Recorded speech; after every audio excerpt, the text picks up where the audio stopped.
Take a look at the very first moment of human life. A baby is born, and almost immediately it cries out. Instinctively, it's searching for Sukham, a Sanskrit concept meaning comfort, happiness, or relief. This diagram illustrates how that search evolves as we age. Initially, a bottle of milk provides the resolution, but soon the milk isn't enough, and the desire shifts to toys. As the timeline progresses, the milestones upgrade to academic degrees, a briefcase for a high-paying job, and eventually the rings of marriage. But notice the psychological trap built into this system. The moment we acquire the new milestone, the satisfaction it brings expires. Achieving the goal immediately invalidates the peace it was supposed to provide and generates a fresh desire. We are running on a default operating system defined by a cycle of endless upgrades. It keeps us in a perpetual state of chasing, ensuring we never actually arrive at a final state of fulfillment. Today, we have engineered incredible control over the physical world. We live longer and with more extreme physical comforts than at any point in history. Yet our baseline levels of human anxiety, stress, and sorrow remain unchanged. Imagine a highly advanced scanning chamber that perfectly duplicates whatever steps inside it.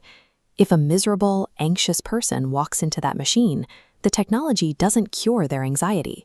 It simply prints a second anxious person. If one has a headache, they both have a headache. The sorrow simply doubles. Technological innovation can flawlessly manipulate our external environment, but it lacks the capacity to manipulate our internal state.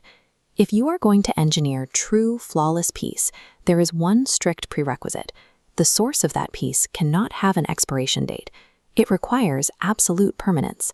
The problem is that every physical object is bound by a strict life cycle. Matter appears, grows, degrades, and eventually decays.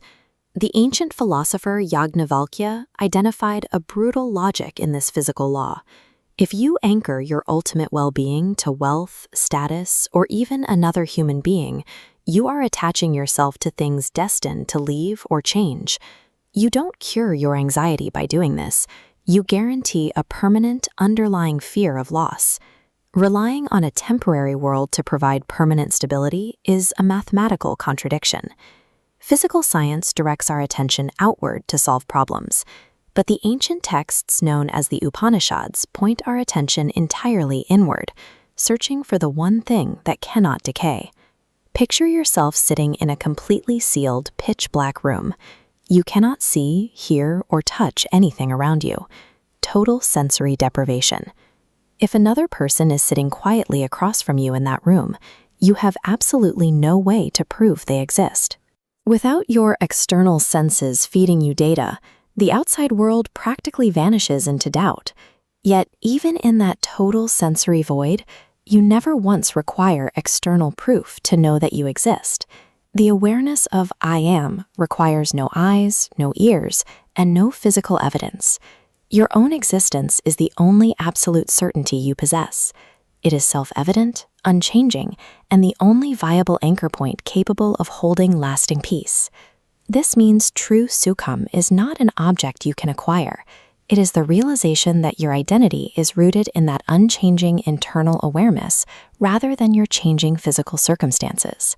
Think of your daily anxieties and worldly problems as a dense, tangled ribbon. Trying to solve internal dissatisfaction by acquiring new things is like pulling blindly at the loose ends of that knot. When you identify with the ribbon, every tug and tangle feels like a threat to your survival. You just add tension, pulling the tangles tighter and creating entirely new problems out of the old ones. But when you recognize that you are the awareness observing the ribbon, rather than the ribbon itself, the tension loses its hold. Since the I am exists independently of external data, it remains unaffected, even when the external world is in a state of total entanglement. This is why running away to isolate yourself in a remote Himalayan cave is an unnecessary detour. If the I am is the only thing that is certain, regardless of your environment, then the environment itself is irrelevant. An anxious mind transported to a mountain cave is still an anxious mind. It just has a better view. This logic is the reason the highest teachings of the Bhagavad Gita were delivered directly in the center of Kurukshetra.